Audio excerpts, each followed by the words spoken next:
So today we're going to be talking about the human rights crisis in Thailand.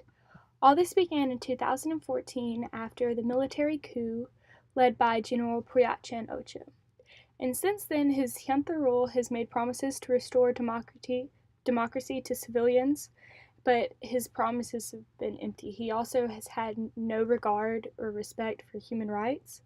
And the issue right now in Thailand is the fact that the people are under constant and systematic fear and oppression by a ruler who overpowered the country with force. Some of the human rights crises following the coup are a banning of political activity and peaceful assembly, enforced censorship, arbitrary arrest of activists and critics of the government, detention of civilians in military facilities, sedation, lèse-majesty, and widespread computer charges. Over 3 million people are enduring systematic abuse and exploitation, and this is including human trafficking in Thailand. So Brian Adams, the director of the Human Rights Watch in Asia, said that Thai junta's empty promises to respect and restore democracy have become a sick joke played on the Thai people and international community. 3 years after the coup, and the junta still prosecute peaceful critics of the government, bans political activities, censors media, and stifles free speech. So they created a new constitution and the NCPO, which is the National Council for Peace and Order. And the new constitution says that the NCPO is not to be held accountable for their violations since their rise to power. And all that this does is prolong their control, even like after the elections are said to happen, which originally they were said to happen in 2016, but have been pushed back now to 2018. Brian Adams also said that the new constitution whitewashes all the junta's rights violations, ensuring that the Thai military leaders can continue to commit abuses without fear of being prosecuted. Also, Section 44 of the new constitution allows General Prayut to wield power without administrative, legislative, or judicial oversight or accountability.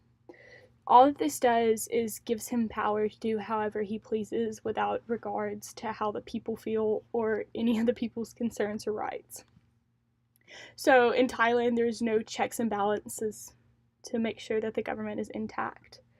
And then the censorship happened, and in 2014 the government had a widespread censorship of the radio, television, and paper media on all matters that are political, and if they did not agree to this, then they would be automatically shut down.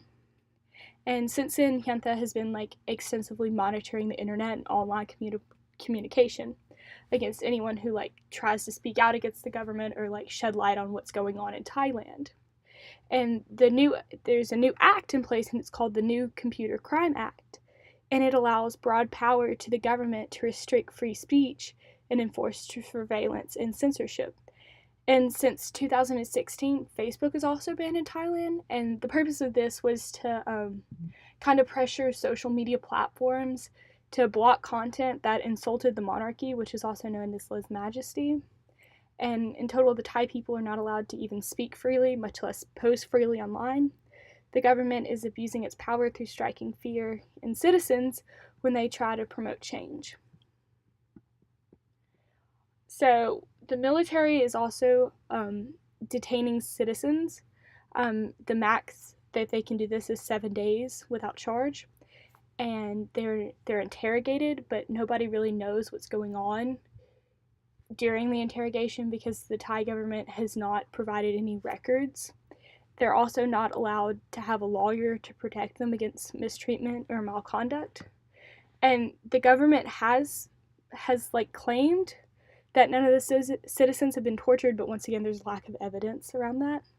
And the main problem is that there's no information by the government regarding the people detained, who was taken, how many people have been taken, and what's actually happened to these people while they're detained. And the government is also currently using military courts, which do not meet the standards of an international fair trial. So there's no fairness at all surrounding the whole Thai government or anything that they have in place right now. But one big step forward is that General Prayut revoked Announcement 37, which allowed the government to try citizens for national security offenses, but it does not cover more than 1,800 cases that have already been brought to court. So those people are still stuck in prison. With each passing year, Thailand is falling deeper into an oppressive dictatorship that strikes fear into its citizens. Pressure from Thai's friends is urgently needed to end repression and restore respect for basic rights that are essential for the country's return to democratic civilian rule, as well as placing its rightful power into the people's hands. This cannot be done without pressure from other nations and supernatural organizations. People are under systematic fear and oppression. Human rights violations are not just an issue for the people in the country, but it's an issue for all of us. We have the power and the voices to help raise awareness for the people of Thailand. We have the power to hold the government accountable for their actions and restore democratic rule to the people of Thailand. So why should we care, and why is this an important issue? The United States has been allied and had relations with Thailand since 1818. We are friends with Thailand, and as allies, it's our job to ensure that their government is functioning, and systematic human rights violations is not an example of an effective government.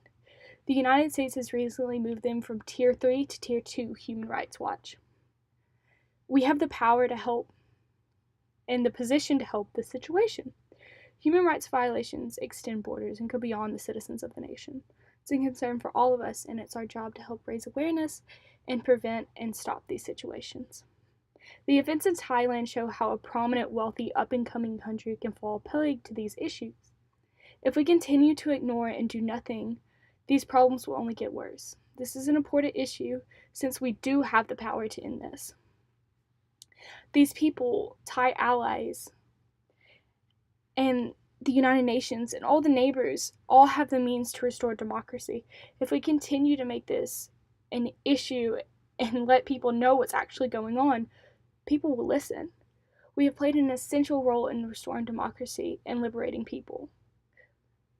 Some critics may claim that it's not our job to get involved with these affairs, but being allies and a part of the United Nations, it is our job. Also, being human beings, it is our job. When innocent people are lacking basic freedom and are in constant fear for years, it becomes our concern. Thailand is an ally to the United States and member of the UN once again. But further than that, we also have foreign investment into Thailand. And if the political unrest continues, then our assets can go under as well. Thailand is our largest and most valuable ally in Southeast Asia. So if this continues to escalate, then we will lose strategic positioning. It can become another Cambodia situation if this continues to get out of hand. They need to be held accountable for their actions, and the more awareness we raise, the stronger our voices are, and the more compelling we are for change. The Thai people need their freedom back. Thai citizens are being denied their democratic freedom, which has been promised. We have the power to end junta's oppressive rule. Help publicize and support this issue. Human rights are bigger than all of us, and we have a duty to help restore and respect these rights. Overall, Thailand is in a state of systematic oppression, and once again, we have the power to raise awareness and help end the issue. But this cannot be done without recognizing the importance of human rights and how it connects us all. Human rights extends beyond the bounds of nations, and as an ally to Thailand and a prevalent voice in the international community, it is our duty to help. We cannot avoid this situation because of our position and investment in Thailand also. Thailand's human rights crisis is not an issue that does not affect us, and we should care about it. We all have the power to raise our voices and restore democracy to this country.